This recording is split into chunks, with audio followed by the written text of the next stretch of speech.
The protagonist was an ordinary student when he had an accident and was sent to another world. He entered the body of an exiled necromancer prince named Alan Alfalls. Now the protagonist struggles to rebuild the bad reputation left by the owner of the original body, but struggles with his own necromancy abilities. The story begins with someone breaking into the church. A magician yells at the archbishop to run away because that thing is coming. The archbishop asks who he is talking about, and the man asks desperately if the master has not heard of the rumors circulating on Humite Street. Who is coming is the murderer of the saints, the necromancer Alan Alfalls, also known as the Master of Demons. He has just invaded the village accompanied by his zombies. The archbishop looks at his disciple and says he has nothing to worry about. Now they have the best holy order next to them. The wizard holds his head in despair and tells the terrible news. The Knights of the Holy Order have been turned into zombies by Alan. That little demon is leading the soldiers to attack the church. At that moment Alan opens the doors of the church with magic, and the zombie knights begin to enter. The archbishop and the magician find themselves with no way out. Suddenly the glass of the doors breaks, and the whole place is taken over by corpses. The archbishop is captured by the leader of the Holy Order himself, who unfortunately could not escape Alan's black magic. The archbishop mentally asks how someone so young can use magic of this level. He cannot get rid of the zombies and realizes that this may be the end of him. But before he shouts to Alan that no matter how hard he tries, because God will grant salvation to the church, the necromancer asks if he is talking about salvation and points the barrel of the shotgun at his head, saying that he will grant him salvation. The archbishop knows that it is impossible to escape from this place. Suddenly the image of Prince Alan comes to his mind. Finally the archbishop wishes that God's blessing will take Alan to hell. A shot rang out after those words. The news of the seventh prince's attack spread throughout the city. Alan was seen as an embarrassment by his own family and to the kingdom of the Holy Emperor, so he was exiled. But not only that, people saw the seventh prince as a despicable criminal with no feelings,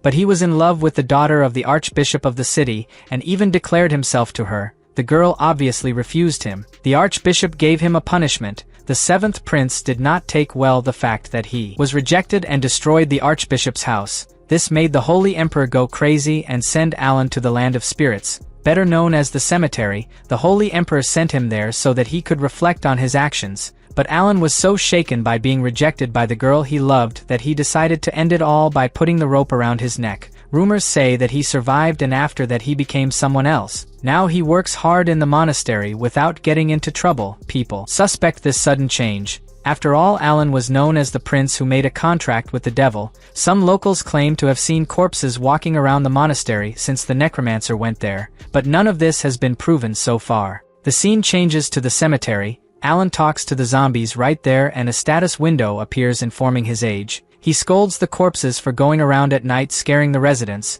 It turns out that this is not the real Alan. This is our protagonist, who entered by accident into the necromancer's body when his neck was hanging by a rope. To avoid confusion, we will continue to call him Alan. Now the protagonist can see a status window that shows information about people, and even zombies. He used what he knew of necromancy to help him as guardian of the cemetery, but he was reprimanded for using dark magic. Alan didn't understand anything about the place, but over time he began to get the hang of it. Now only uses magic to make the zombies work for it, saves time and money. The protagonist even praises the work, and the zombies are happy. But unfortunately he has to give the sad news that this cannot continue. The corpses start a rebellion. Alan asks for calm and explains that the reason is that he doesn't want to get into trouble. His first life wasn't easy either, and he wanted to live as long as he could like Alan. The zombies seem to understand. The protagonist decides that he will not get rid of them now and takes a shovel. The corpses raise their thumbs waiting for the order.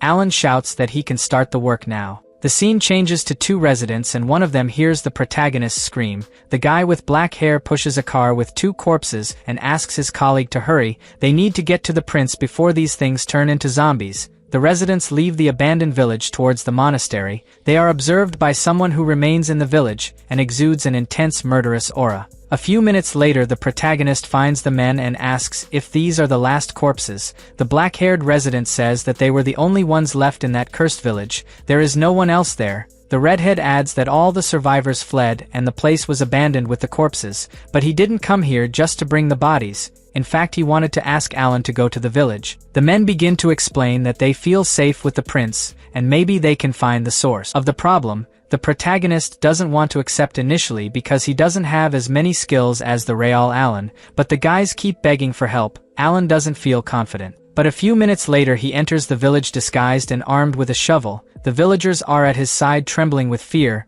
Alan realizes that there are several pools created after the water supply system stopped working. Suddenly the red-haired guy asks if Alan will give him any amulet. The protagonist coldly replies no. At that moment the conversation is interrupted by a roar. They look at each other scared. The protagonist holds the shovel in his hand and says he will check the source of the noise. The guys try to convince him to come back, but Alan does not feel afraid because he felt a simple presence without a murderous aura, so small noises of rodents catch the attention of the protagonist. He approaches and thinks it's just a harmless rat, but the animal's eye turns red and in an instant he summons his group. Several rats appear and run towards the protagonist thinking of biting. Alan didn't expect to have to fight zombie rats. He starts spinning and the rats fly out of his body. The protagonist easily comes to the conclusion that this plague was the reason why the village ended up like this. The animals are hit by the shovel that exudes magic. Even without Alan summoning it, he notices that what he is doing looks cruel when he sees the bodies. So he tries to explain that it was not his intention, but the surviving rats do not want to forgive him and attack. Alan ends up falling near a pool that formed after the place was abandoned. The water was dirty and disgusting, but it becomes clean and shiny when the shovel that the protagonist carries comes into contact with the water. Alan doesn't realize why he's still arguing with the zombie rats. Suddenly the water starts to overflow and the system window appears to say that Alan is using the ability, called Death Swamp. The next moment a wave forms and begins to envelop the rats while Alan looks scared. The wave falls and wets the whole place. The protagonist wonders if he heard it. Right about the Death Swamp ability. At that moment the men come to him asking if everything is okay and telling that he found some rats. Their attention is immediately drawn to the small lake of dirty water that has now turned into holy water. Not even Alan can explain what happened, but all the zombie rats have been purified upon coming into contact with the water. He tells himself that it seems that his ability is greater than controlling zombies, although it seems strange for a necromancer to be able to purify something, but it makes sense since the body of Alan is full of holy power because he is the grandson of the Holy Emperor. The protagonist thinks that's exactly why he has holy ability. This also explains why the zombies in the cemetery were relatively kind. The protagonist's show is interrupted when he hears the roar again. This time a girl appears. The villagers recognize her as Charlotte and are happy that there is someone alive here. The black-haired one starts calling her and asks where her parents are. Suddenly Charlotte pulls out the gun she hid behind her clothes and runs at an incredible speed, quickly passing the men to reach her final prey. Alan holds the shovel in front of his face and is almost hit. The wooden handle begins to break and he pushes the girl back. The protagonist realizes that Charlotte is still not 100% zombie because of the tools she uses. The girl starts to roar and tears roll down her face. Some words escape her mouth and the protagonist hears her calling for her parents. He ends up getting distracted and again hold the next attack closely. This time Charlotte almost hits his chest. The handle of the shovel begins to shake and a blue light spreads. Alan realizes that he won't last long in this position and only finds a way out. He uses the shovel against Charlotte and then throws her into the water. She tries to get out and Alan keeps pressing her body. The girl screams and then is pushed to the bottom of the pool. The water covers her entire body and Charlotte calms down. A strong white light exudes from the girl's body and she returns to her normal state. The next day the rumors about a girl being purified spread. This disturbed the peace of the protagonist, who is now being bothered by several people who also wanted to receive the miracle. He says that the rumors are false and he is not able to save anyone. In fact, the girl who is said to have been purified has passed away. The residents ask surprised if this is true. Alan answers yes and adds that he has no holy ability. Even though he is the grandson of the Holy Emperor, the news saddens the residents who had hoped to purify the village. The protagonist asks who has been around spreading the information that he saved someone. The residents are about to answer when out of nowhere that redhead enters screaming for the protagonist. He ends up letting it slip in front of everyone that Charlotte woke up. She looks a little tired, but is physically fine. Alan realizes who leaked the information and now has no way to hide the truth from the residents. With no way to escape, he agrees to use his divine power again, but there are some conditions. the protagonist uses the status window to find out the richest among the residents. The richest is a 75-year-old farmer who asked Alan for help even though he believed that he did not stop being that despicable prince. The protagonist knows that the farmer has money and says that his condition to purify the village is simple: the man needs to pay for the work. In addition, it is important that he repairs the cathedral for free. The farmer asks scared if he will have to fix the whole place. Alan dramatically replies that if he doesn't want it is fine, but the guy asks him to wait and agrees to his conditions. The protagonist hears this and says that he has one more thing to ask. The farmer fears that it will be more money.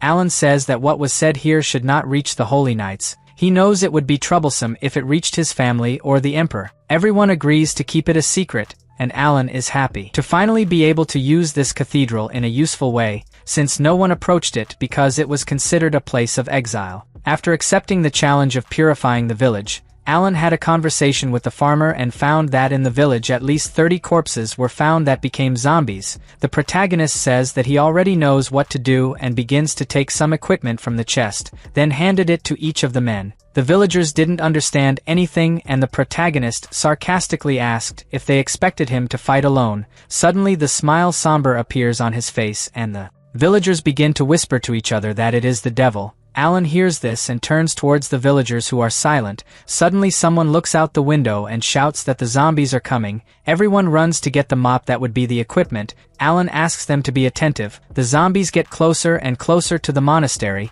It seems that they followed the villagers here. The amount is much greater than what the farmer informed. Alan starts to shout that he lied. The man laughs embarrassed and says he couldn't count properly while running. The protagonist knows that there's no point in arguing now. Then he runs towards the zombies with his shovel and starts attacking them. The other villagers also fight. At that moment the protagonist's shovel comes into contact with the first zombie and a status window announces that the skill has been activated. The zombies are pierced by the holy water that comes out of the equipment. It is the second time that the protagonist uses the death swamp skill. He wasn't so scared because he was already used to the abilities of necromancy. This is because before the protagonist entered Alan's body, he was volunteering in a beta test of virtual reality games. In this game the protagonist chose the Necromancer class. His life ended after suffering an electric shock in the cabin. The protagonist lost consciousness, and when he opened his eyes, he was already in Alan's body. The good part is that the skills in the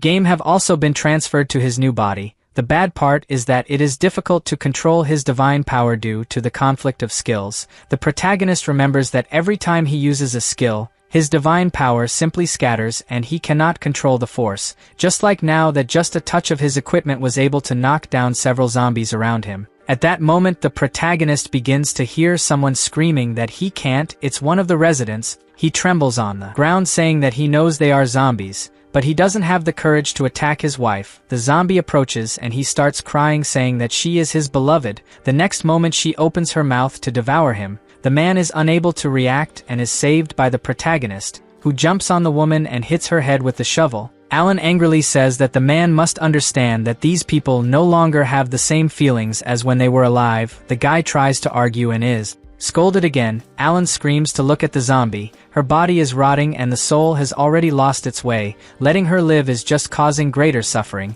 So he screams for the man to do something. At this moment the protagonist's attention is directed to a group of zombies that appear in front of him. He easily dodges and something else catches his attention. Alan stares at something in the air. The silhouette of a person begins to fall from the sky and it lands on the ground with all its strength, destroying everything around. Charlotte stands up gracefully and asks if Alan is okay. Charlotte lived happily with her mother and father in the village. The pests usually appeared in autumn and winter, but her mother promised that this year would be different. One day Charlotte came home running. She wanted to warn her mother that there were rats everywhere in the village, but her life changed the moment she opened the door of the house. Charlotte saw her mother being attacked by a zombie. The woman's last words were for her daughter to run away while she had time. Charlotte was paralyzed and only knew how to scream for her parents. She also saw her mother turn into a zombie in front of her and try to attack her. A chase began and Charlotte had to hit her own parents. After that the girl has few memories of what happened.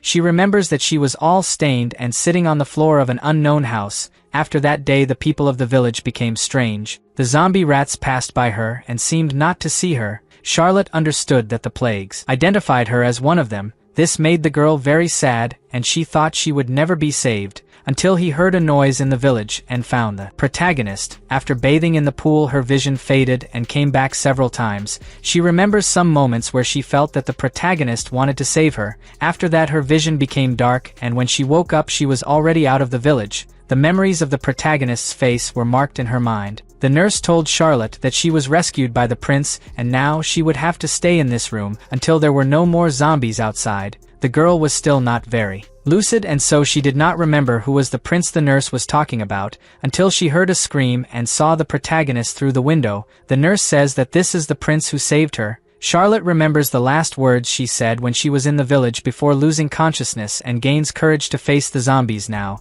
At that moment the girl jumps out of the window. That's when Alan saw her and was paralyzed. Charlotte exuded confidence and anger. The power of her punch proved it. She asked if the prince was okay. Alan was on the ground after falling with the force of the girl's punch. A few minutes later we see a pile of zombies. Alan wonders how Charlotte did it. The villagers began to praise her strength. The protagonist believes that these abilities may be a result of the purified pool, but is not sure. He then goes to the villagers and asks them to put Charlotte on the ground, then says that they needed to recognize the current situation and collect the remains of their family members. Alan clarifies that the family needs a fair burial. The residents are silent. Recognizing the harsh words, the protagonist tries to relieve the tension and says that he will also help in the cleaning ritual. The ritual is simple, just ask the deceased to go in peace, that way the spirits don't wander and finally rest. Alan performs the ritual. This is one of the reasons that the real Alan was exiled and placed in the land of spirits.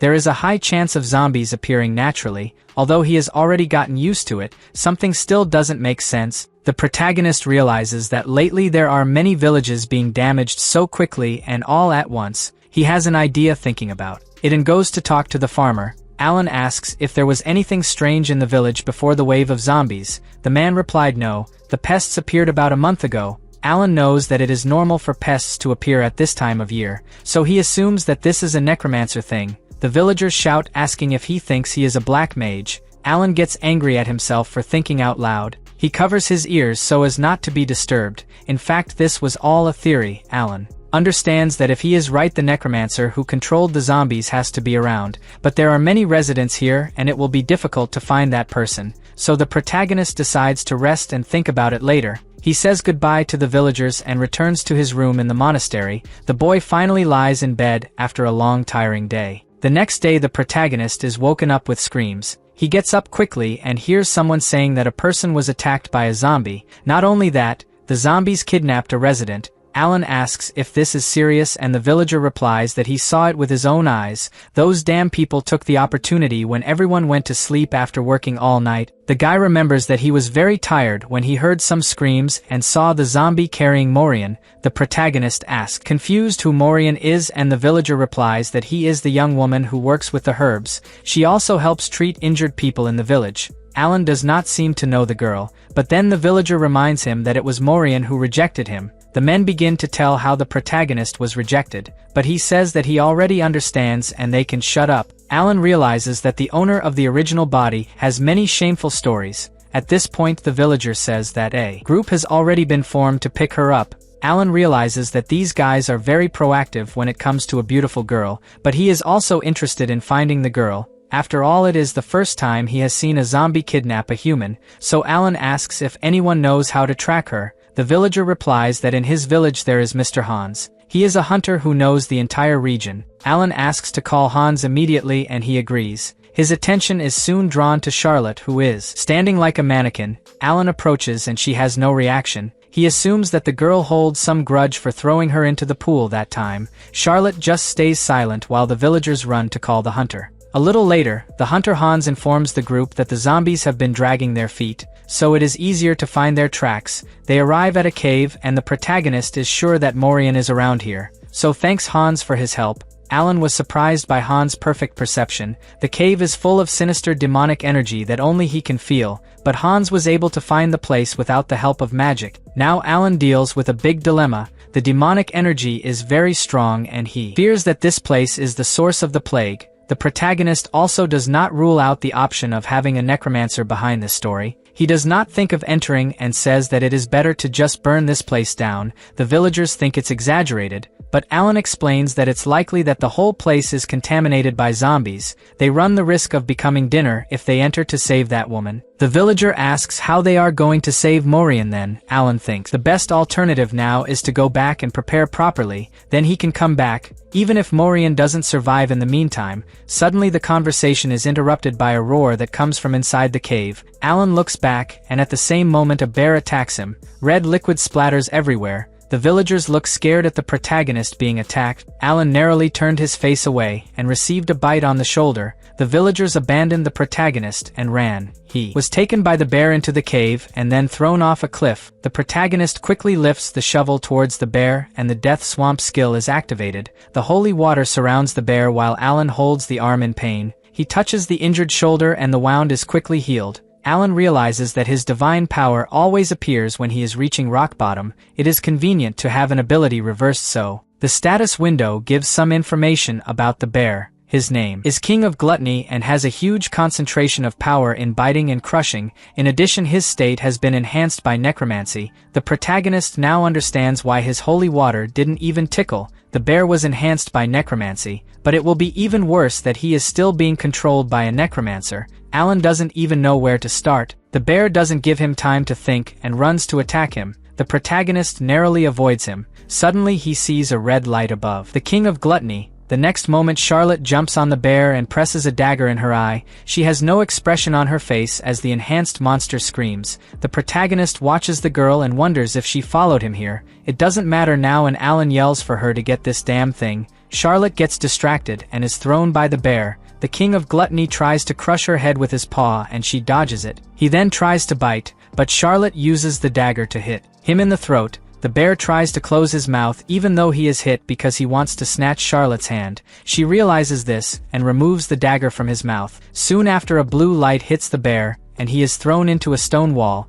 Charlotte looks shocked trying to understand what happened. The protagonist approaches and thanks her for buying time until he can use his skills. The girl starts to stutter saying that she also has to thank her. She looks at the hand in front of her and when she goes to hold it she realizes that something is wrong. The girl is confused wondering if Prince Alan has turned into a zombie. At that moment the corpses begin to come out of the ground. The protagonist approaches Charlotte. A smile opens on his face when he realizes he was right. The zombies do not stop coming out of the ground. The protagonist begins to control the corpses to finish off the bear, which is quickly bitten on various parts of the body. The enhanced bear tries to react and even throws some zombies, but there are too many of them and the monster is again surrounded. The protagonist and the girl watch the scene. All these zombies were victims of the bear, and that's why Alan was able to summon them here. Now he's paying for his sins. Suddenly the bear walks up to the protagonist and gets close to his face. Charlotte acted quickly hitting his head with the dagger. The bear fell to the ground, and at the same moment the protagonist began to feel weak. Charlotte asks if everything is okay, and he replies that he exaggerated the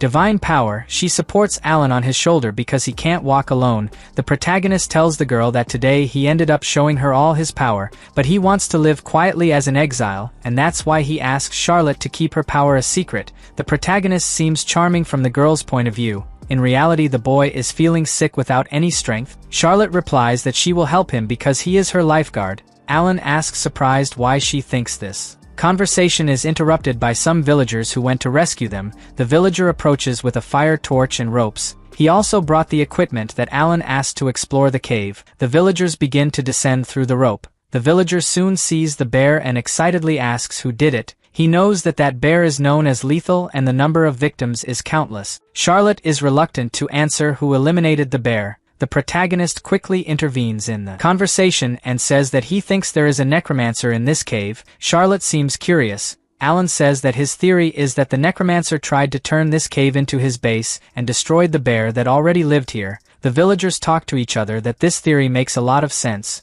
On the other hand, the protagonist is almost sure that that woman named Maureen has already turned into a corpse too. The necromancer behind it must be well hidden. At that moment the villager asks what they should do and the protagonist says that they will continue. The guy notices Alan's health condition and asks if he is sure. The protagonist with that usual scary smile replies that he needs to see with his own eyes how good this necromancer is. The residents agree and start venturing into the cave. Silence hangs over the place. The boys walk cautiously so as not to make noise. The villager looks to the side and whispers the protagonist's name. He found Morian tied up and near her feet there are some leaves with magic symbols. The group approaches and the protagonist realizes that the girl is still alive. He doesn't understand why a necromancer would leave her alive. Suddenly an idea pops into the protagonist's head, and he is almost sure who is behind it all. Her thoughts are interrupted when Morian calls him. She looks at him with teary eyes and asks if the prince came here to save her. Alan, like a good kind gentleman, hit the girl's face with all his might. She fell to the ground coughing red liquid while the locals looked scared. Silence takes over the place. Alan said without any trace of emotion on his face that he should have hit the Morian with the sharper side of the shovel. The villagers run up to the girl and the villager asks the protagonist what's wrong. Alan was able to find out using the system window that this is not real Morian. In reality, it is a 63-year-old necromancer named Morgana. She used magic to pass herself off as Morian. At this moment the girl still in the disguise asks why the protagonist did this. He says that she should not play dumb, then informs everyone in the place that she is the necromancer. The villagers are surprised because until now they thought she was just a victim. Alan adds that her name and even her age is all lies. The girl starts screaming that she was brought here and is being taken hostage by a necromancer. The protagonist decides to play his game and says that people will only believe her if she drinks some holy water. Holy water is a poison for necromancers, but it is the best medicine for humans. The girl tries some excuses saying that this is too precious to spend like this. Alan comes close to her and orders her to drink the drink. At that moment the woman sees her whole plan being discovered. For a whole year no one in the village suspected that she was not the real Morian, so she doesn't understand how any prince can find out about it. The woman keeps thinking when the protagonist angrily asks if she won't drink. He complained about her refusing the prince's help. Suddenly that woman starts to turn into an old woman, and she says she thought about getting rid of him during the contamination. Morgana uses magic to throw the bottle of holy water away. Some hands come out of the ground while the necromancer says that she kept the protagonist alive as long as possible. But then he invaded her territory. At that moment the skeletons she summoned begin to go towards the protagonist and the villagers, but are soon hit in the head with the shovel of holy water. Alan complains that this woman is acting arrogantly as if she is important. Suddenly the necromancer Morgana feels a murderous aura coming from above and doesn't have time to react.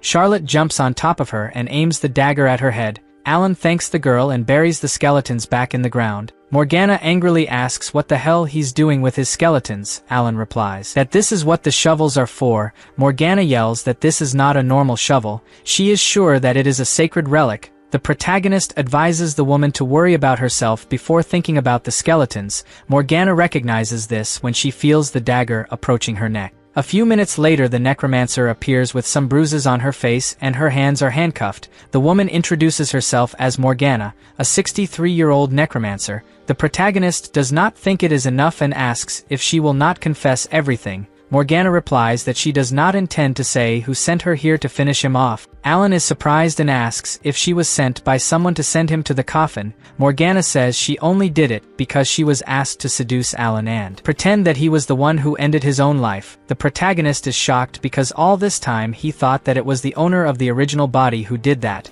but looking closely it seems that he was forced to put the rope around his neck. The protagonist even regrets calling Alan pathetic. Meanwhile Morgana doesn't understand why the boy seems so calm knowing that someone is trying to finish him off. At that moment the necromancer confesses that the Dark Church sent her here to destroy the 7th grandson of the Holy Emperor, but she found out today that he is also a necromancer. Morgana adds that if the church finds out that it won't leave him alone for much longer. Alan just tells Charlotte to go ahead. The necromancer feels that blade closer and closer to her neck and screams that she's willing to tell her everything about the Dark Church. The protagonist slaps her in the face while saying that it's not worth it if she decides to tell everything so easily. Morgana falls to the ground and begins to tremble. Alan leaves Morgana's fate in the hands of the villagers, as they have lost their family members because of her. The woman begins to scream for forgiveness. The protagonist asks what they intend to do. The villager says that she should receive the same punishment for the crime she committed. This means that her fate will be very painful and cruel. The man adds that he wants to give his body to the wild animals. This should be the end of every bad necromancer. The protagonist was a little unresponsive and Charlotte approaches for behind. Deep down Alan really wanted to know about the Dark Church. At the end of that day the protagonist successfully stole the books he found from Morgana. He put them in the system's inventory and brought them straight to the room. Some books look good, and Alan comments that he would like to talk to the spirits like a real necromancer, but thinks it is impossible to acquire this ability here. At this point, the protagonist remembers that Morgana said she should have eliminated him during the murder spree. He fears that his brothers are behind it. It makes sense that they would try something like this because of the battle for succession. It is the first time that the protagonist witnesses a fight for the throne, but he soon understands that he will have to get used to it because in this new life, he is a member of the royal family. This causes a concern in the boy, and he thinks that maybe it would be better to hire some mercenaries to take care of his safety. While the protagonist thinks, Charlotte sits silently on one of the benches. She notices the prince's concern and also fears that he will be murdered by his own brothers.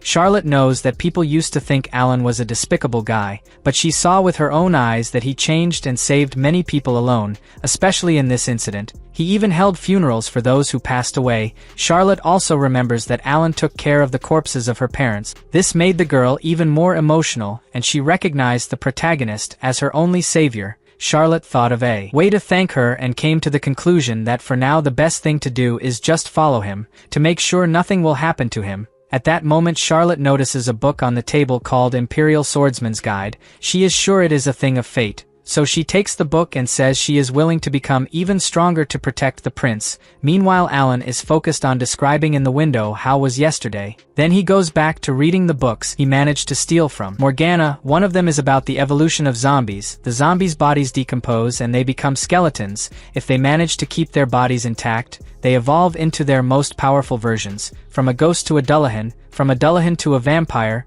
evolutions consequently make them smarter and more powerful. The book also explains that zombies need mana to evolve faster. Their destination is called the Land of Spirits, but before getting there, they will have to go to the land that is darker and colder, so the body does not deteriorate with the heat. When winter arrives is the best period for these zombies to find the Land of Spirits. The book also says that December 25th is marked as the day of the murder wave, as it was the day that the king of zombies named Amon was murdered. It is on this day that the largest number of zombies seek the Land of Spirits to recover their lives. The protagonist realizes that there are only a few days left for the murder wave. The Necromancer talked about destroying him in that period. Fortunately, she was attacked before, and now the protagonist knows what the plan is. Suddenly, Charlotte takes him out of her thoughts and asks permission to keep the book. He agrees and hands it over. The girl walks away, and the protagonist notes that Charlotte comes to church every day, even without him asking. She cleans the cemeteries and even prepares meals without receiving any remuneration.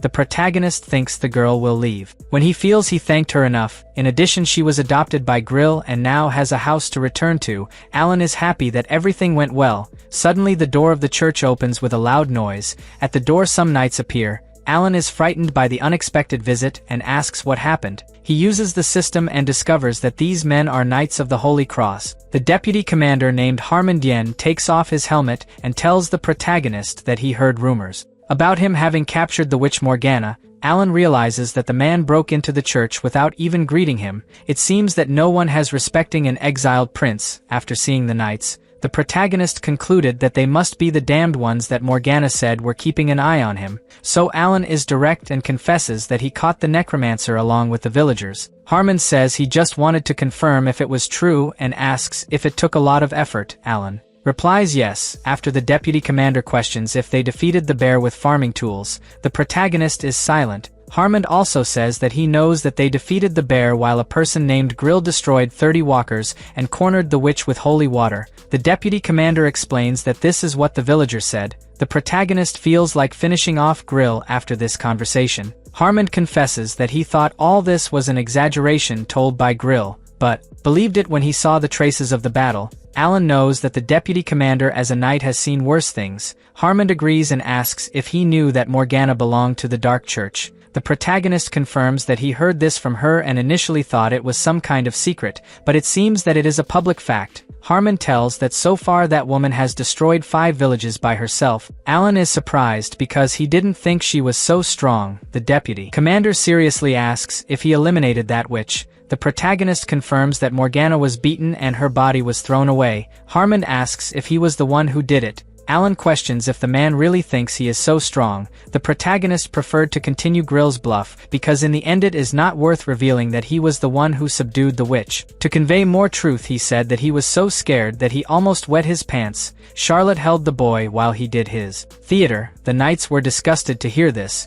but Harmon soon remembers what he came here to do and asks where the books are. Alan plays dumb and asks what he is talking about. The deputy commander explains that he was sent to retrieve the books on black magic from the witch Morgana, but for some reason her bookshelf was empty. The culprit looks as if he had nothing to do with the situation. He laughs and says he believes the villagers burned because they were very dangerous. The deputy commander thanks him for answering the questions and says he will talk to the villagers, but first he gives Alan a bag with 80 gold coins. This is the bounty on Morgana's head. The protagonist says with a smile on his face that he only did what he had to do. Harmon asks him to share it with the other villagers and he agrees. Then he leaves kissing the bag with the coins. Suddenly the deputy commander asks the protagonist to pack his things. The boy looks incredulous, asking if he will be exiled for the second time. Harmon reassures him by saying that he actually just wants to get him out of the land of spirits because it's almost time for the murder spree, so they're going to escort him out of here. Alan is shocked because he didn't expect anyone to still care about him. The boy excitedly asks if he's going back to the royal palace, but gets a negative answer. The destination will be the Lonia property. The protagonist comments that that place is still in the land of the spirits, so he thinks it makes no sense to evacuate. The deputy commander replies that the Lonia property is a fortress built to stop the wave of murders. Soldiers and prisoners are gathered to fight the zombies. Even doing all this, the deputy commander knows that he will have victims, so he asks the protagonist to go to Lonia's estate and perform the funerals there. Alan looks on as if he wants to refuse. The scene changes to some time later, when Alan arrives in Lonia and meets the head of the place. Jenad Lapong welcomes him, but it seems that the protagonist did not find the carriage so comfortable. Lapong greets Charlotte and Grills, while Alan finds all this kind treatment for an exiled prince suspicious. He quickly calls the head of the place and asks to guide him. Lapong soon obeys. Lonia is located in the land of the spirits and was nicknamed the Sacrificial Fortress. The place gets this nickname because here the victims who sacrifice themselves to defeat the zombies gather.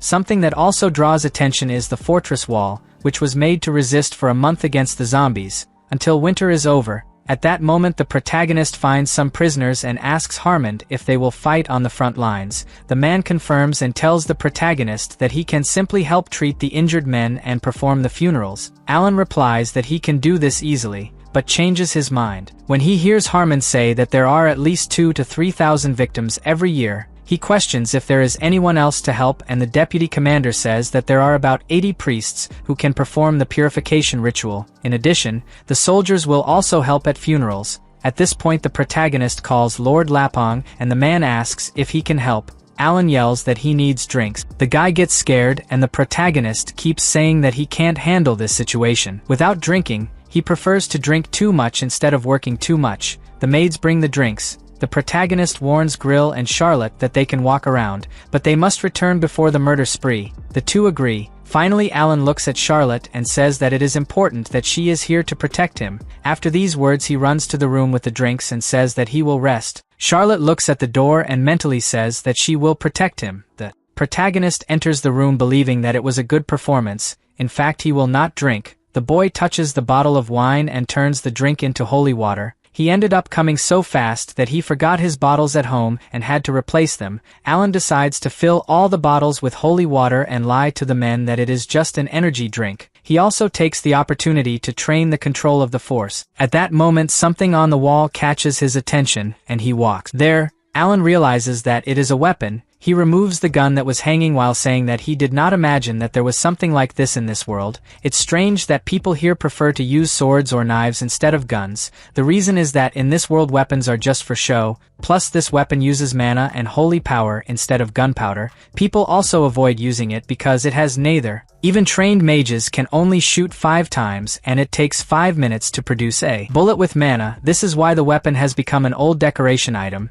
Alan thinks this is a shame because he could easily take down the zombies. At this moment the protagonist opens the weapon loading box and pours some divine power. He is not sure if this is how he creates the bullets. It then points to the wall in front and pretends to be aiming at a zombie. Suddenly the gun fires a strong blue light. The system notifies that the user has successfully produced a holy power bullet. A big smile appears on Alan's face. On the other hand, the wall in front of him has been destroyed. The system warns that it is activating the divine energy. The protagonist is sorry for the mess he caused. Outside, some worried screams for the prince are heard. The next day, the deputy commander was in charge of the patrol. He has an angry expression on his face, and the soldiers comment among themselves that he doesn't seem to be in a good mood. Someone says he thinks it's because of the seventh prince. Suddenly Harmon yells for them to be quiet. He looks at the soldiers and asks with hatred if he will have to tell them again to keep their eyes on the prisoners instead of chatting. The soldiers run, saying that they are going to do it right now.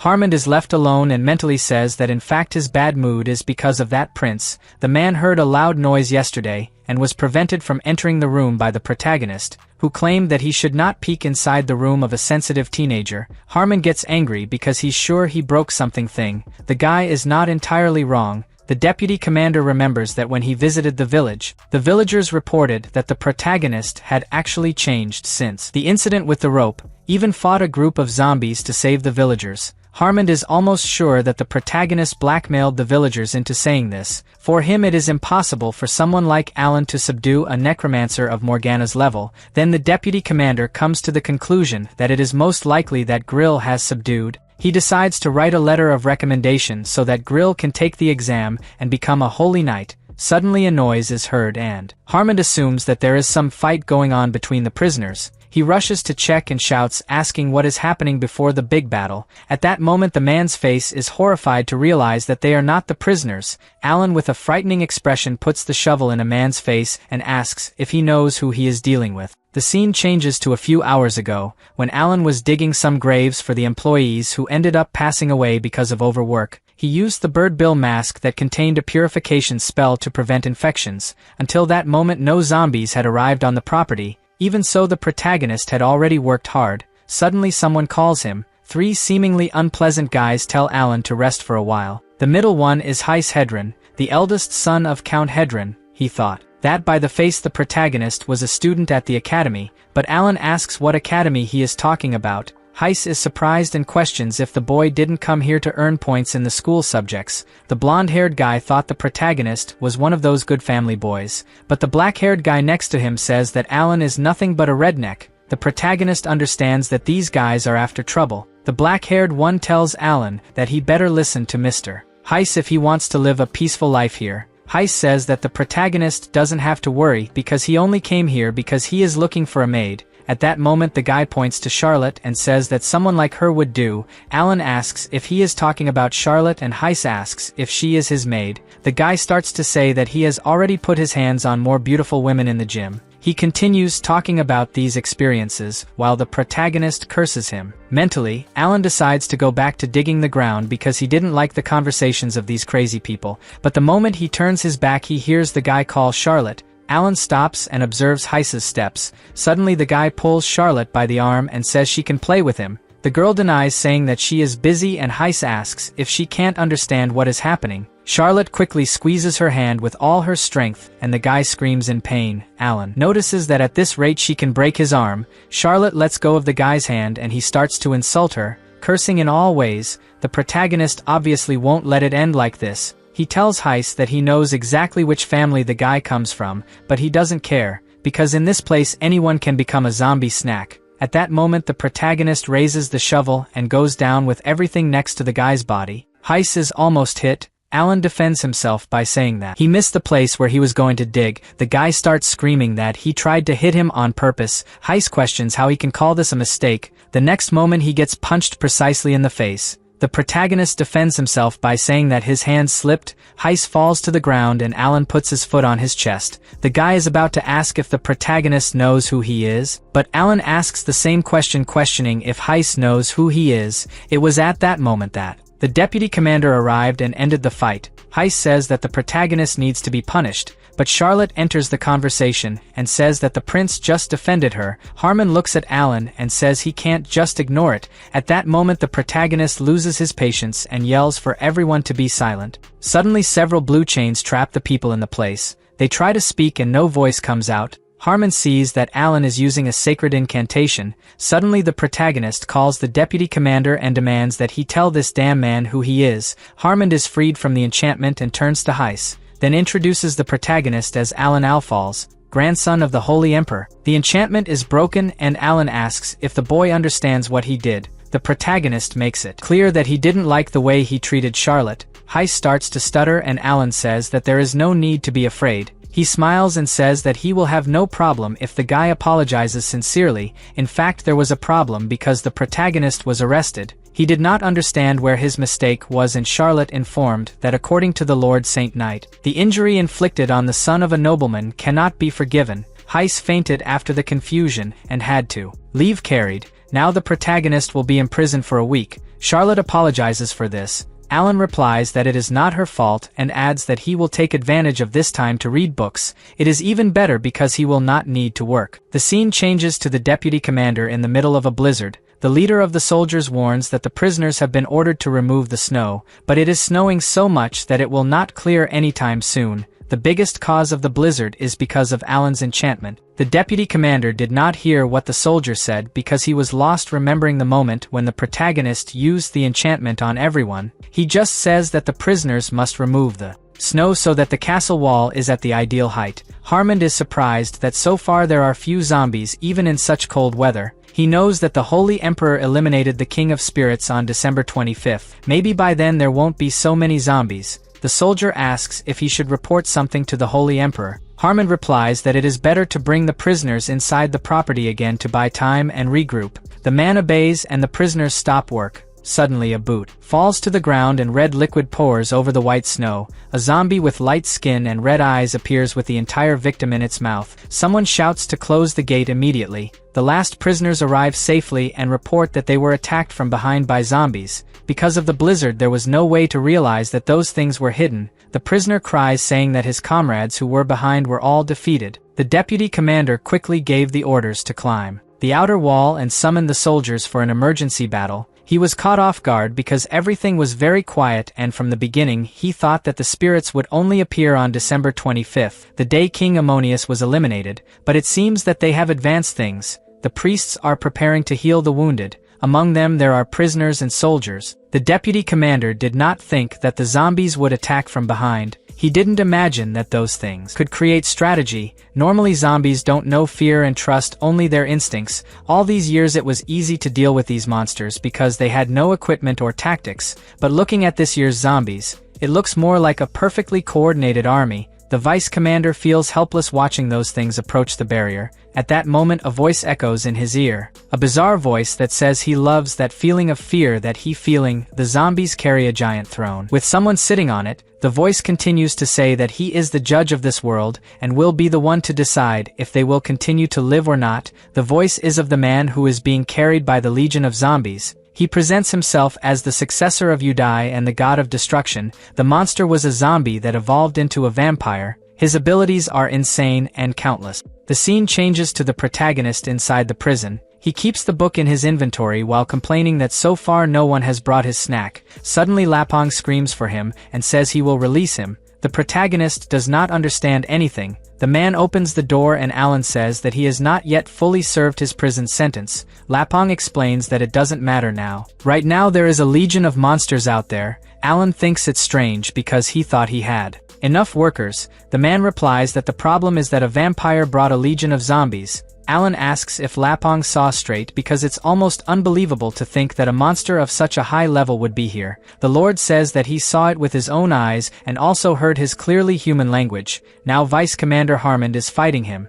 Lapong adds that he came to release him because the place could collapse and he wants to make sure that the prince managed to evacuate to a safe place. Some screams are heard upstairs as the Lord asks the protagonist to leave. Alan asks what these screams are and he says that it must be the legion of demons, so they need to escape through the back. At this moment several zombies are sent to the prison window. They hit the grate hard and fall into the room. Alan is open-mouthed by the attack. He didn't expect the vampire to catch so many zombies and throw at them. The protagonist realizes that the entry of these monsters here means that the territory has already been taken by them, so he yells for the Lord to get all the residents out of here. At this speed there will be many more victims than they thought. Lapong agrees to look for a place for the villagers to take refuge. Alan stays behind to deal with the zombies. These are superior in power than the others he has already fought. The protagonist manages to hold the door with the shovel and traps the zombies inside. The only option he finds now is to run away. Since he cannot face this fight head-on, Alan uses the holy water to try to buy time. The zombies begin to melt and fall to the ground in pain. The protagonist takes the opportunity to flee. Outside he finds a scene of terror, a lot of red liquid scattered on the ground. The residents scream for help as they are attacked. The soldiers use their shields to ward off the zombies, but realize that they are surrounded. Alan stands still while everything happens. He feels a very strong anger in his heart and knows that he cannot stand still doing nothing, so the only option he finds is to pour holy water on everything. At that moment the protagonist pierces the ground with the shovel and the system appears. A gigantic wave appears around the boy and begins to spread in seconds. A cloud of holy water is also formed and it starts to rain. The zombies fall to the ground writhing in pain. The soldiers are surprised to see those things melting only with rainwater. In addition, their wounds are also healing. They understand that it is holy water, but they thought it was something sent by God. One of the soldiers says that this is actually the work of the prince. The villagers look confused and then the man points to the protagonist, who still has the shovel inserted in the earth while sending holy water to the zombies. The villagers are shocked to see an exiled prince who can still use his holy power. Someone shouts that this is expected of the grandson of the holy emperor who stopped the spirit Amon so many years ago. At that moment the residents are informed that the Lord has opened the basement of the mansion for everyone to flee, so the soldier asks him to follow them now. The residents thank the protagonist for his help and run outside. Alan turns purple from so much that he used his sacred power. He says that he only made it rain inside the castle, and even then he is exhausted. But he knows that he cannot stop, and so he calls the guards. Alan explains that it will be very difficult if they only use these spears to defend themselves, so the boy decides to put holy water on the tip of the spears. He says that it is the first once doing this and doesn't know how long it will last, but now the soldiers have a holy power buff on their weapons. The guy asks confused what a buff is and Alan says it means the weapons will work better. The protagonist adds that he is trusting them, then he yells for the men to go save his people. The gates open and the soldiers with enhanced weapons rush into battle.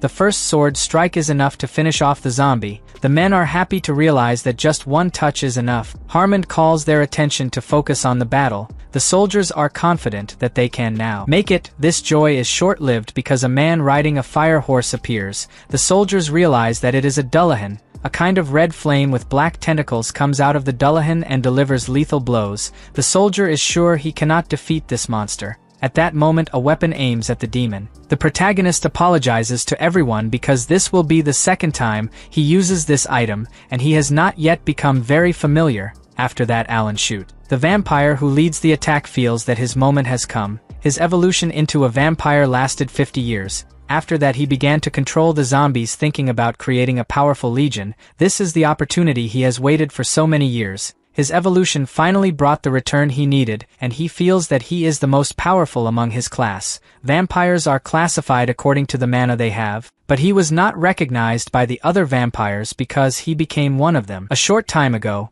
Anyway, he is still confident because he received the power he wanted so much, the skull of King Ammonius. It was thanks to this skull that the vampire managed to gather the mana necessary to control 20,000 demons. Now he is willing to be as good as Ammon. The vampire also believes that these holy knights are insignificant, but making them his zombie servants will be very rewarding. Meanwhile, the arrows continue to be fired from the top of the wall. Harmon screams not to stop. If something goes wrong there will be no escape. He understands that people's lives depend on him. The command of the place is in his hands. He feels pressured and thinks of some idea to save the village, but he knows that it is difficult. The only hope was if the Holy Emperor was here. Suddenly Charlotte approaches with several spears and says that the village is fine. The prince managed to get them out of here safely. Charlotte also warns that she won't let anything bad happen in the village where Alan is currently. Harmon looks at the girl not knowing what to say. She drops all the equipment on the ground and says that she brought it because he heard that he wanted to use the weapons on top of the wall. The deputy commander is surprised because he initially thought that Charlotte was just the maid, but she carried a series of weapons that no veteran soldier could carry. Her strength is absurd for a maid. This gives more confidence to the deputy commander to face this battle, so he says to himself that he will leave fortress and finish off that vampire. At that moment everyone realizes that the next attack is about to happen. Several zombies are thrown towards the castle wall. Harmon gets in front of Charlotte and says that it is too dangerous for her to be exposed. He removes the sword from the scabbard, which is also enhanced with holy water, but stops before attacking. Charlotte picks up forward momentum and jumps with the sword towards the zombies. She easily cuts them in half. Harmon puts her hand in front of her face, protecting herself from the remains. Charlotte lands gracefully on the other side of the wall. The deputy commander is left alone and realizes that the zombies that were cut by the girl's sword are unable to stand up. He believes that Charlotte aimed precisely at the head or imbued her weapon with holy power to destroy these things with one blow. While the man is standing there thinking, Charlotte walks past the walkers, hitting one by one in the neck. Harmon realizes that she is trying very hard because her techniques are sloppy.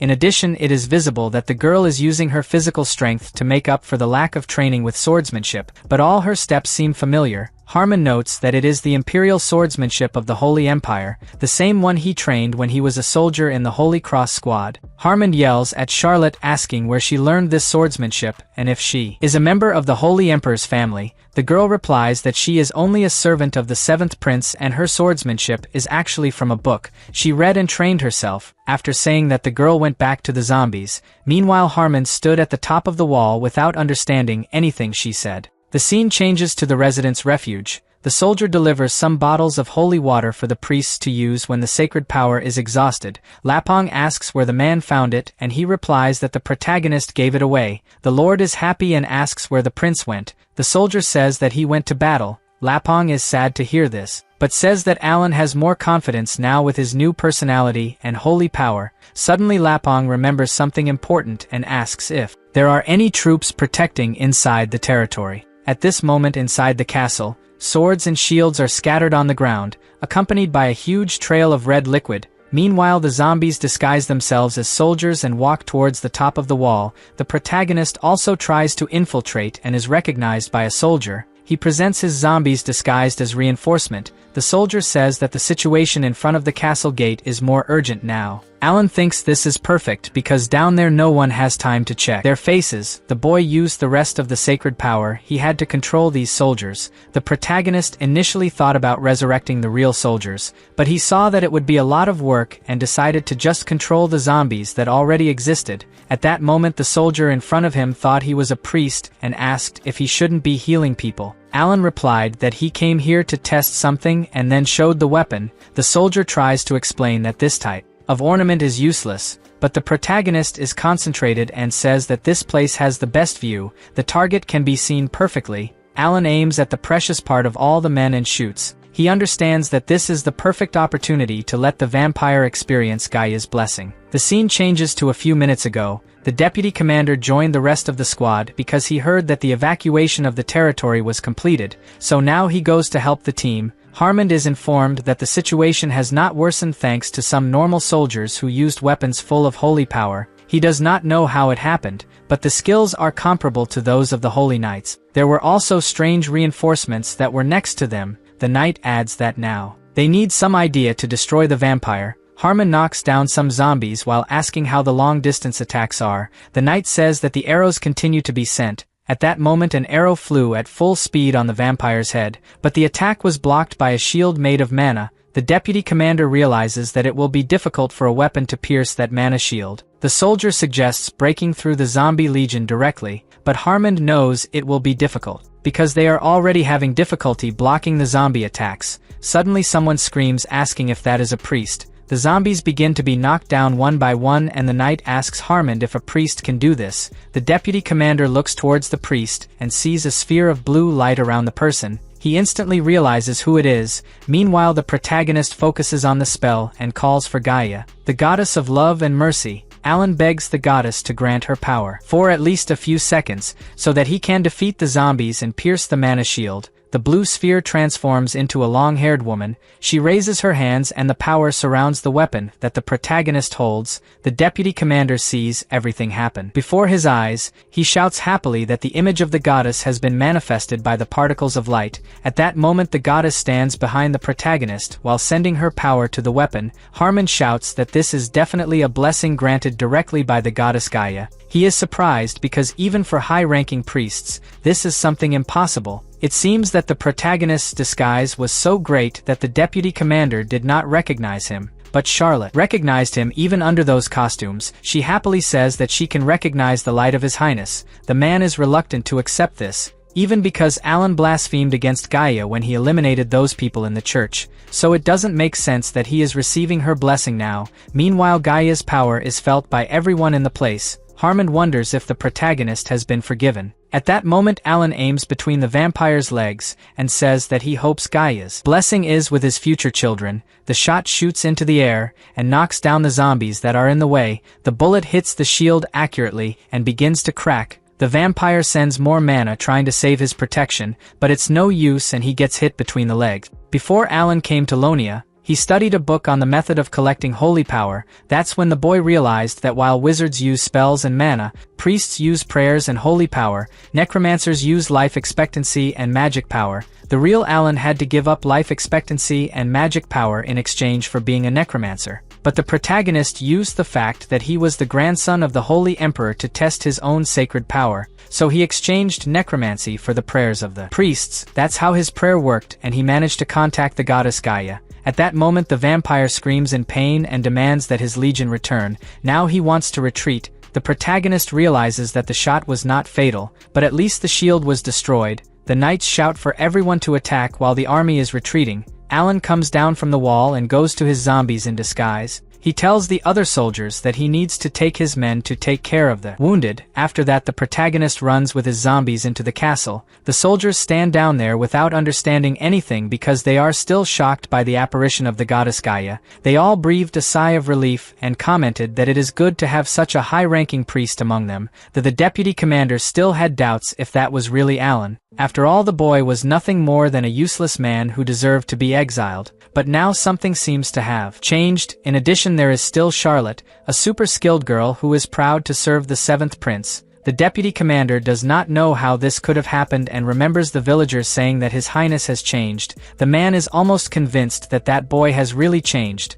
probably after losing his memories. The vice commander still doesn't understand how Alan forgot what happened 5 years ago and came back with the personality he had before, that personality he had before the passing of His Highness Ulisha. Ulisha is the mother of the 7th Prince Alan, a country girl of common origin. She belonged to the mixed race of the Holy Nation and the Southern Nation, called Aslan. Because of this she was frowned upon by many nobles and even the current emperor, but the son of the Holy Emperor loved her and they married. A while later they gave birth to the first prince. It was then that the royal family chose 2 noblewomen as concubines of the son of the Holy Emperor, and they had many children. The Holy Emperor continued to love only Ulisha, and after that she gave birth to the 7th prince. Alan was very happy and kind, but when she turned 10 her mother passed away. Ulisha was attacked by a vampire during a night walk with her 2 children, the first prince and the 7th prince. Ulisha passed away trying to protect Alan. The first prince survived and received a curse on his heart.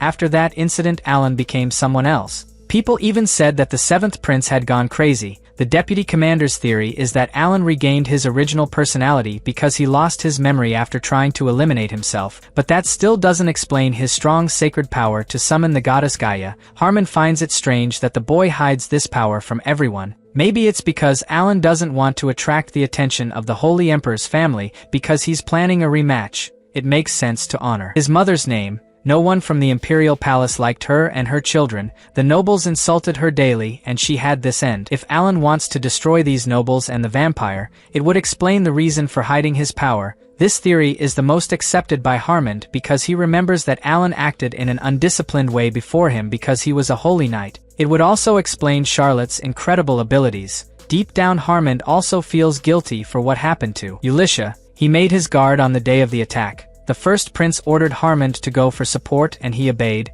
leaving Ulisha alone with the children for a few minutes. The vice commander could never forgive himself for not having protected His Highness, so he decides that he will help the protagonist in whatever it takes, in case he wants revenge in the name of His Highness. But the first step is to return Lonia's safety. The man was so attached to his theory that he didn't even realize that night had come. He returned to the castle and was frightened by the appearance of a soldier. Harmon finds it strange because he has never seen a guard patrol without a torch during the night. He soon realizes that this soldier is actually a zombie and attacks with the sword, but the blow is easily blocked. Harmon looks surprised and then dodges some arrows. At that moment, the zombies disguised as soldiers begin to leave the castle. The deputy commander continues to attack, and notices that these zombies seem much stronger, but can still be defeated. At that moment, Harmon aims the sword at the zombie's head and tries to hit him. At the last second, someone yells for him to stop. The deputy commander obeys and realizes that all the zombies have become immobile. He hears some footsteps and asks what is happening. The protagonist just orders Harmon to put down his weapon. The two walk together and the protagonist questions how the troops are doing. He reminds him that the Legion will return soon.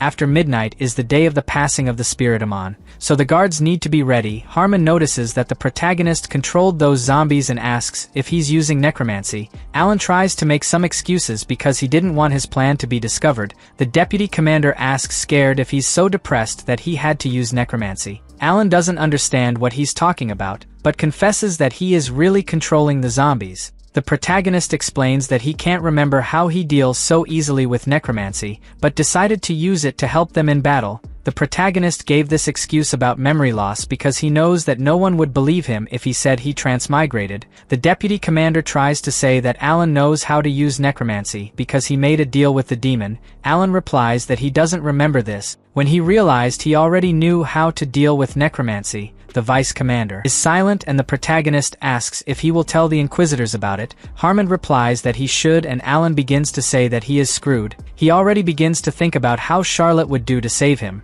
His thoughts are interrupted when Harmon falls to his knees in front of him. He bows to the protagonist and says that he will keep his secret. Alan is surprised by this action, while the deputy commander says that he will help him until the end. The boy doesn't understand why the knight who initially didn't like him is doing this. It seems very suspicious. The protagonist thinks the guy might want to use him for something, but that doesn't make sense because he has nothing to offer. So Alan comes to the conclusion that the deputy commander just wants to monitor his actions. Harmon replies that it's not that and is about to remind him of his mother's incident, but the protagonist interrupted him, warning that they need to focus on the next attack. At that moment the moon turns red and Alan says it's time. He looks at Harmon and wishes him a Merry Christmas. The zombies head to the castle wall, and the protagonist adds a Happy Halloween as a bonus. Harmon wasn't very happy with these commemorative dates together. Meanwhile, the vampire orders his monsters to eat the living to evolve. He promises to ensure that everyone becomes kings too. At that moment the vampire fills his mouth and spits out a pink power with tentacles.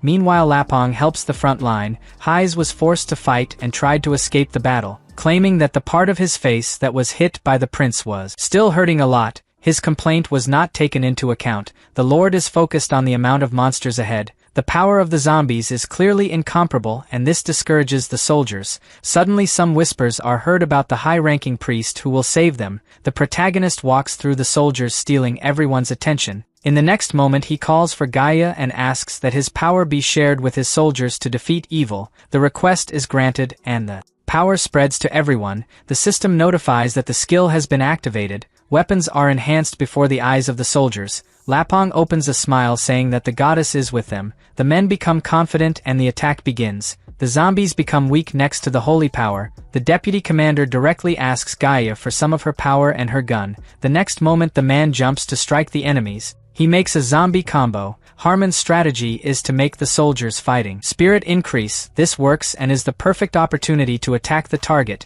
On the other hand, the vampire is angry with the protagonist for blocking his path with those useless soldiers. Harmon runs towards the vampire, but the demon is not willing to give in easily and jumps at the moment of attack. He lands on the ground and directs Amon's skull to the protagonist. Harmon yells for everyone to attack now, but the soldiers stop when he realizes that something is wrong. The vampire puts Amon's skull on his head and his body is transformed. He grabs the soldiers with his hands and crushes it. The protagonist imagined that the vampire would do it and that he would be the next victim. So Alan starts to flee as the demon sees his movement because of the holy power. The protagonist's goal is to use the wall of the territory as a shield before the vampire's power arrives. He doesn't have time because in that second a stone was thrown in his direction. Alan narrowly dodges. The demon laughs at his attempt to escape and says that the boy will get what he owes. The vampire opens his mouth about to launch a destructive power. The protagonist screams that it's time for Plan C. Charlotte jumps carrying a huge stone.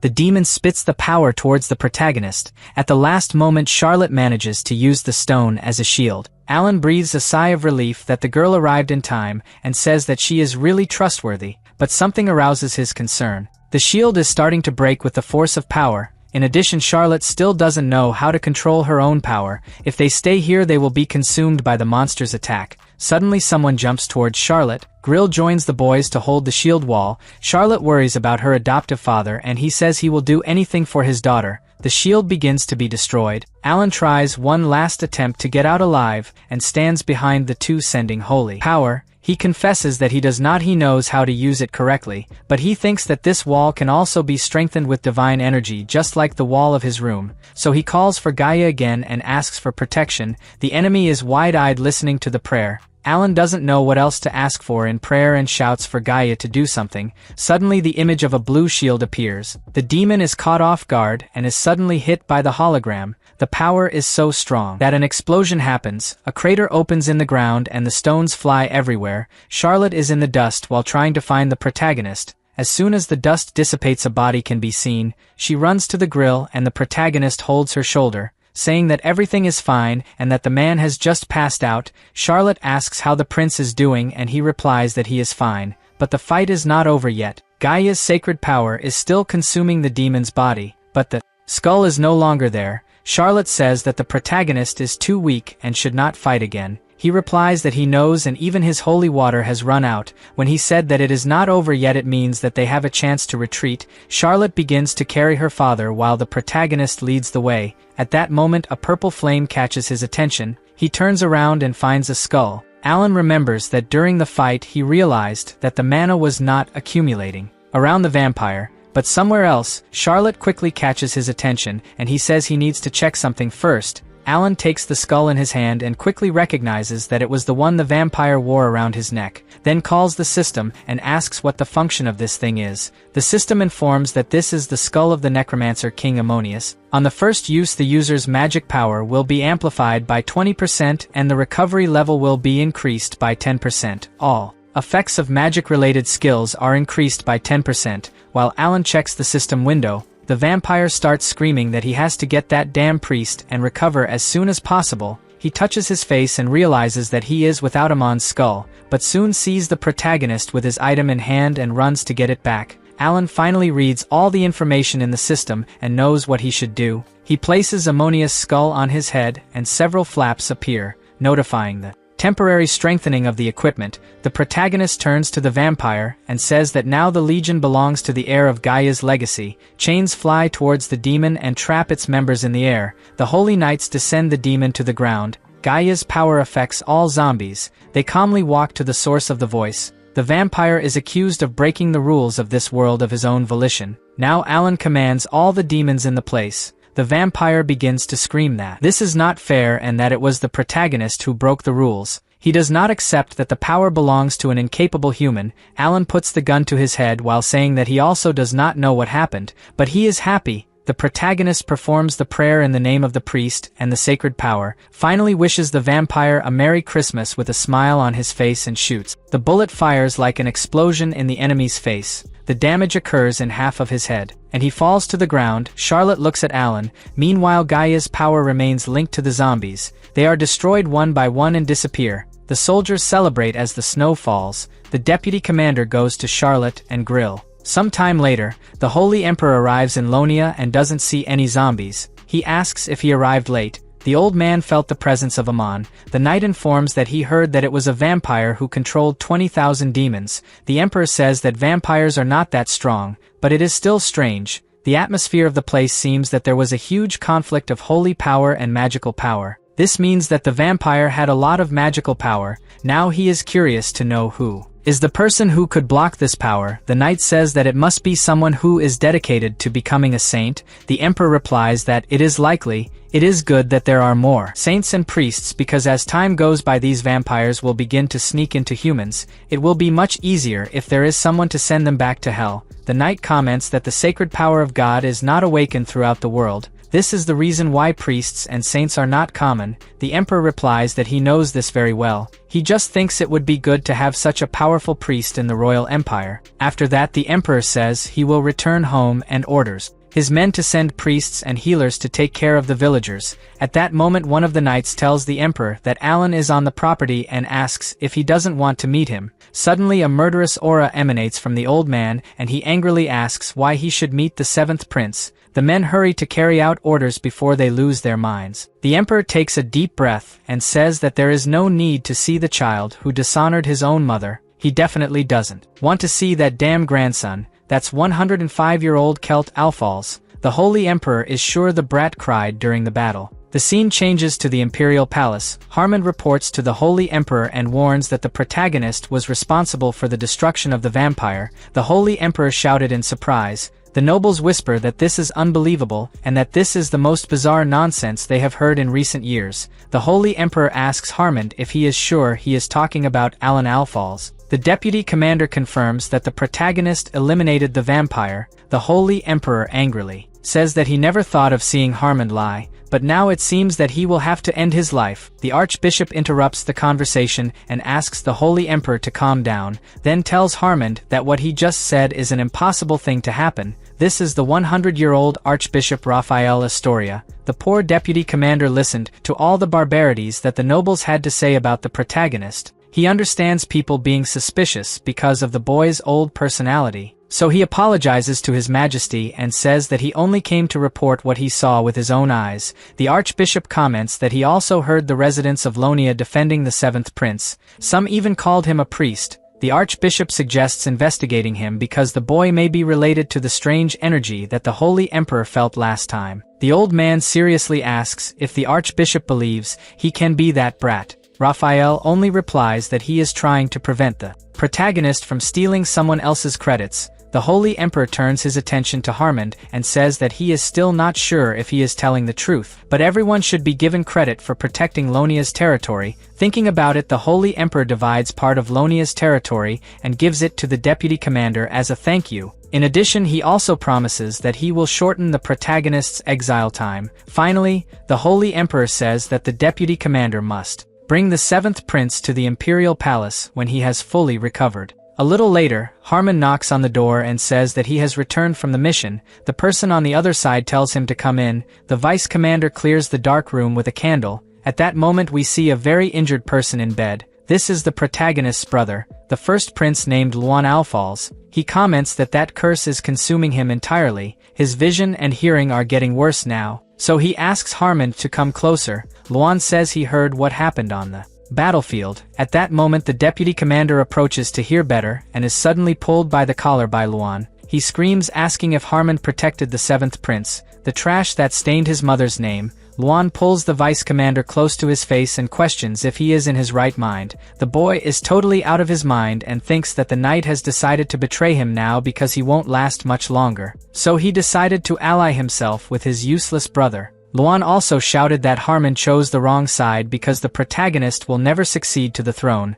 The vice commander only asks him to be calm because he is already pouring red liquid everywhere. Luan finally comes to his senses and apologizes to Harmond. He says he knows the deputy commander would never do that. Harmond's clothes get stained and he reassures him that everything is fine, but makes it clear that neither Luan nor the seventh prince are guilty. Harmond takes the blame for Ulysses' death because he shouldn't have left his position. Luan replies that the deputy commander did it right. No one would have made it out alive if the troops hadn't arrived in time. At that moment Harmond asks the first prince if he hates his brother and the guy replies yes. Luan says that Alan brought shame and acted carelessly. The seventh prince deliberately labeled himself a scoundrel and hid his true intentions. That's why he was exiled. Harmond thinks a little about everything he heard. Luan asks how he is after the battle and suggests that the man go rest a little. Harmond replies that he can't rest now because he has to follow the emperor's orders. He will have to return to the Lonia estate soon. Luan feigns surprise.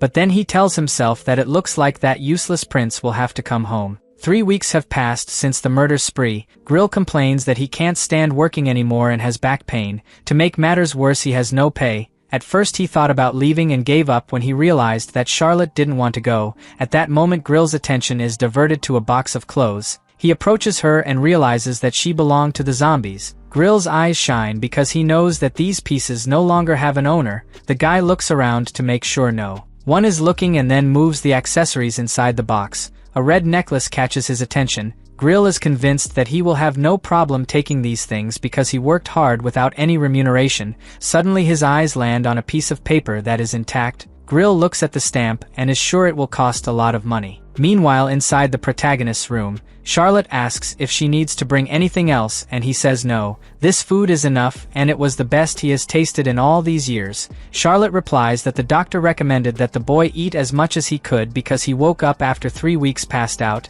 then the food will serve to increase his resistance. The protagonist remembers that the doctor said that waking up would already be a miracle. The priest explained that Alan had a severe depletion of sacred power, enough to leave someone incapacitated, so it is a miracle that he survived. After that, Charlotte was responsible for the care and pass tape all over Alan's body. The protagonist even comments that he is feeling like a zombie. The priest adjusts his glasses and says that it is more likely that the person next to him is a zombie, referring to Charlotte. The protagonist gets a little lost in the subject and asks what he meant. The man replies that he also treated Charlotte while Alan was passed out. The protagonist asks what the problem is and the doctor explains that his holy power and mana were very strong. In general cases, people who are close to this power can become incapacitated or even die, but perhaps Charlotte's body has evolved. The priest remembers the case that happened to Her Majesty 50 years ago. He lost the first fight he had with Amon and was unconscious for a long time.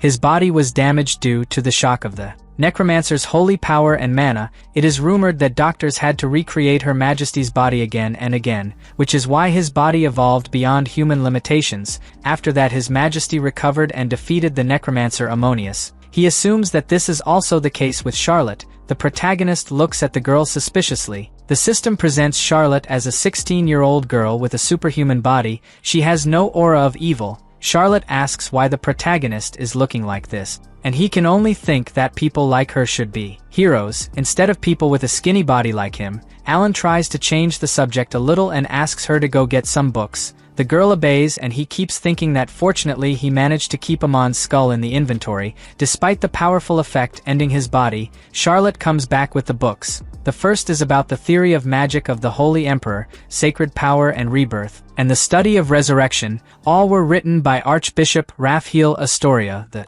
protagonist begins to study and the first book already has a dedication to the goddess Gaia. He wanted to take a break from this story of the goddess, but he knows that it is necessary to learn quickly how to control her sacred power and use zombies effectively. At that moment, the protagonist's studies are interrupted by a knock on the door. Harmond enters and says he is happy to see him awake. Alan is surprised that the deputy commander has returned so quickly from the Imperial Palace. He reports that he came because he has something very important to tell the prince. The protagonist deludes himself into thinking that the man has come to bring some reward like the last time he captured Morgana. His eyes even shine waiting for the reward, but the deputy commander is direct and says that he brought orders from Her Majesty. The protagonist must return to the Imperial Palace immediately. The boy's mood changed in moments. Harmond was kicked out of the room and tried to explain that it was important for the protagonist to return with him. Charlotte says she thinks there's someone calling and Alan replies that it's better to ignore it. The girl is surprised and asks if he does not want to return to the palace. The protagonist replies that he does not want to return to such a dangerous place, mainly because he does not know who was behind Morgana wanting to harm him. Charlotte is thoughtful with the word dangerous, and the protagonist says that she just needs to ignore the screams of the deputy commander. At first Alan thought he just needed to ignore it, but after that day Harmon's requests continued without interruption. He appeared at the window and even left small notes at the meal. Alan couldn't take it anymore. Charlotte left the room and told the deputy commander that she had a message from the prince. Harmond gets excited and asks what it is. Suddenly Charlotte's face darkens and she tells the man to get lost before she throws salt on him. The deputy commander changes the subject and asks if she is going home now. The girl replies that she is going to a lodging near here. Harmond offers to accompany her because it is too late and Charlotte tries to refuse, but the man confesses that he wants to know why the protagonist refuses to return to the Imperial Palace. Charlotte then accepts his company and reveals that the prince finds that place dangerous. Harmond does not understand why the boy is afraid, but it is expected since the relationship with his brothers is not good, and his position in the palace is also not very comfortable. Charlotte is silent throughout on the way to her lodgings. Grill soon meets her and waves, but complains about the delay. The deputy commander recognizes the man and asks if he is not the same as the case of the witch Morgana. Grill replies embarrassed that he is always ready to help people, then tries to evade the subject by saying that he is going to sleep, but Harmond is interested in the subject and asks the man to explain how the battle was against such a strong necromancer. Charlotte enters the lodge while leaving her father talking to the man. Suddenly her attention is drawn to something on the table. She takes that paper that her father rescued and asks what is this document that she has never seen before. Grill makes up some excuses saying that this paper belongs to him. Harmond comments that the document it looks old and Grill starts to tremble. He explains that it is because he has had the paper for a long time. But the deputy commander is not mistaken because he recognizes the seal of the Herreys family on the document. The Herreys family became known for defending the northern region of Lonia 50 years ago, but the entire family was annihilated in the deadly battle against the necromancer Ammonius, all out of loyalty to the Holy Emperor. So the deputy commander wonders why the document of the bravest family in this land is here. The next moment the man says he understood everything. He thinks that Grill and Charlotte are the survivors of the Herreys family. His theory starts to make sense in his head when the man remembers the strength he saw Charlotte and Grill use during the battle. This also explains why the two are so careful with the prince. On the other hand, Charlotte mentally scolds her father for bringing all this mess into the house. Harmond ends up committing a misunderstanding and says he will keep everything a secret. Grill and Charlotte don't understand anything, but the deputy commander keeps talking and asks Grill for permission to refine her daughter's skills. This is good since she intends to stay by the protagonist's side for a long time. So he suggests writing a letter of recommendation from a holy knight. Grill asks surprised if Charlotte can enter the Imperial Palace and Harmond confirms that yes, she can even become a noblewoman. In addition, if she wants she can learn the swordsmanship of the Holy Empire. Charlotte's eyes shine when she hears that she can help the protagonist even more. At the same moment she says that she wants to do it, but only if he really goes to take the prince's side. Harmond replies that he also wants to protect Alan. He promises himself that from today on he will protect the Herreys family and the prince. The next day the deputy commander has a surprise. The protagonist says he will go with him to the Imperial Palace. Harmond wastes no time and puts the boy in the carriage. During the way he asks why the prince changed his mind. Alan asks if he thinks he changed his mind quickly, and the guy replies that until yesterday the prince didn't want to go. Alan remembers that he spent the last few days studying and decides to be honest. He tells the deputy commander that he decided to go because in the palace he has all the books he needs. Harmond praises his interest in studies. The protagonist says he knows he will receive bad looks in the palace, and that's why he already intends to lock himself in the library. The deputy commander cannot deny that this will happen, but still asks Alan to relax because it's been a long time since he was last in the city of Laurensis. So he's sure he'll find plenty of things he can enjoy here. A few minutes later Charlotte and Alan are impressed by the city. The girl comments that there are many people here and Harmond replies that it is because it is the capital, then asks if the protagonist likes this place. But Alan replies without emotion that it stinks. The boy even covers his nose with the cloth and asks if there are any zombies in the capital. Suddenly he feels the presence of something stronger and starts running among people, bumping into some passers-by. The vendors keep presenting their products and the noise increases more and more. The protagonist keeps looking for some zombie, but the smell is much worse than a zombie, and he fears that there is some vampire among the passers-by of the capital. Charlotte and Harmond finally catch up with the boy's footsteps and ask if he found anything. Alan is paralyzed looking ahead while the deputy commander continues to call for him. At that moment everyone notices a head surrounded by flowers on top of a box. Three are attentive waiting for something to happen. Suddenly that head begins to open its eyes and screams. The scream is so strong that Charlotte covers her ears. In the same second the protagonist removes the sword from its scabbard and cuts the head in half. Charlotte asks if this is a zombie. Alan looks up while saying that he has never witnessed anything like this in person. The remaining body of the zombie was hanging from some nearby wires. The protagonist is not sure if the body and head belong to the same zombie. He is taken out of his thoughts when a voice starts to say that he is being followed. Alan turns towards the voice, Charlotte, and the deputy commander also hear someone saying that this thing is a red-haired middle-aged man. He met this end after trying to observe them. The voice disappears in an instant and Harmon says that it will be difficult to track them, so he will report what happened when he arrives at the Imperial Palace. The protagonist is stressed because he just wanted to study, but feels a sense of danger. Laurensis was a peaceful city, but now it is in a chaotic state and cases of murders like this happen daily. Both the city has become chaotic because of these crimes, and the Imperial Palace is chaotic with the return of the 7th Prince. At that moment the protagonist entered the palace and was already apprehended by the deputy commander, who ordered him to keep quiet about the case he saw earlier. Alan yells that he understands and doesn't need to keep repeating it all the time. Harmon replies that he is repeating it several times because in the end he is still a child. The protagonist cannot refute this fact because he is still 16 years old. Then the man tells Charlotte that if anyone asks who she is associated with, suffice it to say that it came with the vice commander of the Holy Knights. The girl agrees and the protagonist says he will lock himself in the library. The vice commander informs him of the path he has to take to get to the library, while Charlotte shouts that he will keep him company after finishing the watch. These precautions make the protagonist really feel like a child. Alan separates from the group and goes towards the library, but something still doesn't seem right and he continues to smell the zombie. It is likely that a vampire has entered the palace, but he decides to follow what Harmon said about staying quiet and keeping his attention on the threat. The truth is that the protagonist considers fleeing this place after finding the magical book he is looking for. Then he heads towards the library, but feels that he is walking in circles. At that moment the protagonist's attention is directed to the statue of a woman. He approaches and reads some inscriptions where it says that the woman's name is Elisha. Alan realizes that this woman must have passed away a long time ago due to what is written. Suddenly very close to him an old man complains of back pain. He also says that he hates doing all this work alone. The gardener gets so angry that he says it would be better to cut the neck of all this garbage and use them as decoration. The protagonist hides behind the statue and starts to observe the man who emanates a murderous aura. The gardener continues to complain about the laziness of his helpers. Suddenly the guy turns to Alan and says that he should have gone there. The protagonist tries to explain that he is not a gardener,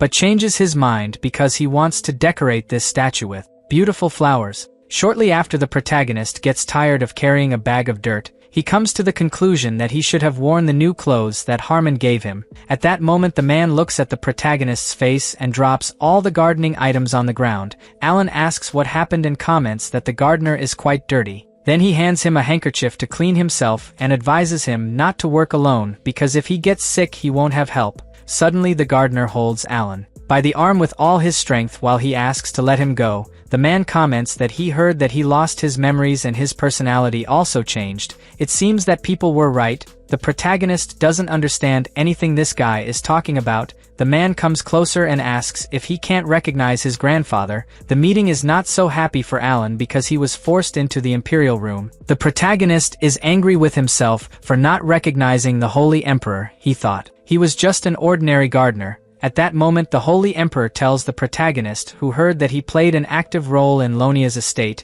Alan confirms and the man questions if he was the one who eliminated the vampire. The protagonist thinks about what he should answer. He remembers that even the citizens of Laurensis are aware of the recent incidents in the capital, so there is no way the Sacred Empire does not know that there is a vampire behind this incident. That's why the protagonist comes to the conclusion that the Holy Emperor doesn't want to reward the person who saved the territory of Lonia. In fact, he wants to find someone who can save the capital from vampires. Alan then confirms to His Majesty that he was the one who eliminated the vampire. The nobles around were all surprised because they disbelieved from the beginning that the boy did something. Alan is sincere in revealing that he was able to catch that vampire because he had the help of Harmon, Charlotte, Lord Lapong and Grill. In addition, he also received great help from the citizens of Lonia's estate. The protagonist decided to distribute the credits to prevent problematic things from happening. The Holy Emperor says he understood, but Alan realizes that the old man seems a little bothered. The Holy Emperor says that he must rest now. The protagonist wishes him good luck in hunting vampires. The man widens his eyes in surprise and Alan runs from there, so as not to have any danger of being asked for something from him.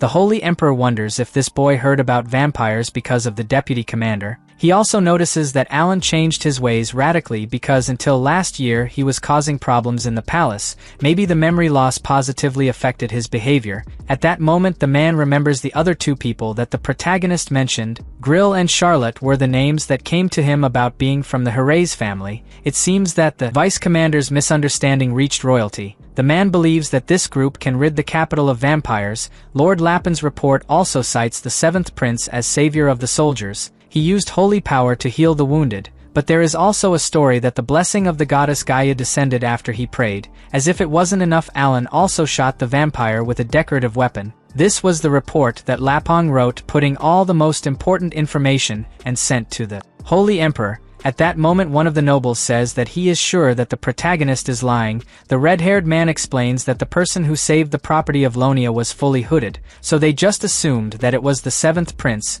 Maybe they confused it with Alan, and that's why they gave him the credits. The Holy Emperor feels a headache just thinking that he will have to participate in this discussion. It turns out that the man is about to leave the throne and needs a successor, but he has no one with the ability to succeed the empire. Elisha was the only person capable of doing it, but she left and the Holy Emperor thought of Luan to succeed the throne. But the guy was also hit in the attack and is unable to leave his own room. That's why now his eyes are on the protagonist. While the old man thinks, the argument continues in the main hall. He then gets stressed and shouts for everyone to be silent. The nobles obey. A guy approaches and asks His Highness to calm down. This man is Count Pomer, an acquaintance of Luan. He warns that the anniversary of Lady Elisha's death will be in 2 months, and it will be good if the seventh prince is still in the palace. In addition, Pomer argues that the protagonist should not be attacked since he took care of the vampires. The Holy Emperor takes a deep breath and agrees with him. After nightfall, Alan finally finds the library.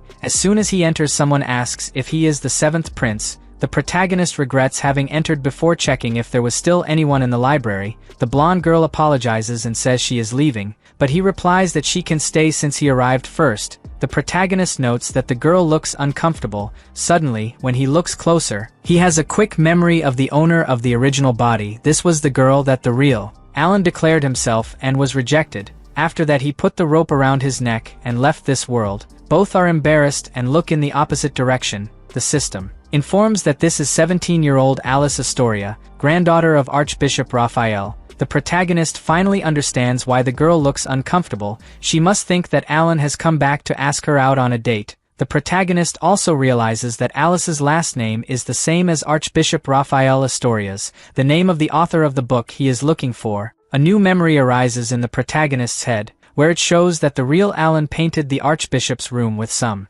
insults, accusing the man of being Gaia's servant. The protagonist is embarrassed because he wanted to meet the author of the book in person. He tries to improve the mood and apologizes to Alice for appearing out of nowhere. It turns out that he lost his memory and still doesn't remember most of the people in the palace. The girl doesn't answer anything. Then Alan hurries to nail the book and get out of here as soon as possible, but finds the place of the empty book. Alice kindly asks if he is looking for his grandfather's books, then corrects himself by asking if he is after the Archbishop's book. The protagonist confirms that he is, and then the girl replies that she borrowed it to read, but you can deliver it if he needs it. Alan refuses because he didn't want to disturb the girl, but Alice insists and delivers the book about the resurrection. She warns that it is impossible to resurrect someone. The book is nothing more than a record of his grandfather's research. Alan is surprised and asks why the resurrection is impossible. Alice says that no matter how great the sacred power is, it is impossible to capture a soul that has already left the body.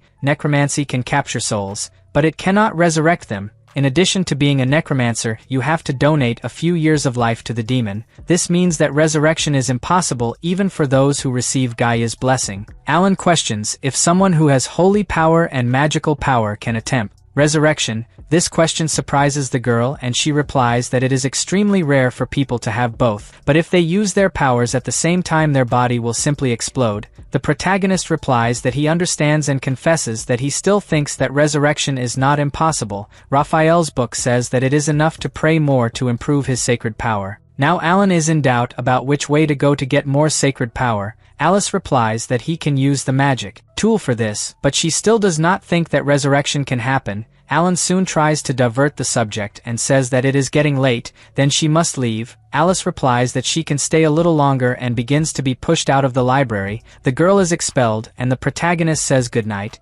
Alice was angry because she wanted to talk a little more about the resurrection. She remembers that the last meeting she had with him was not so pleasant, but this time the seventh prince looks very different. Suddenly a voice asks what she is doing here. Alice realizes that it is her grandfather and replies that she has come to return some books to the library. The man quickly advises her not to go out alone because the seventh prince is back.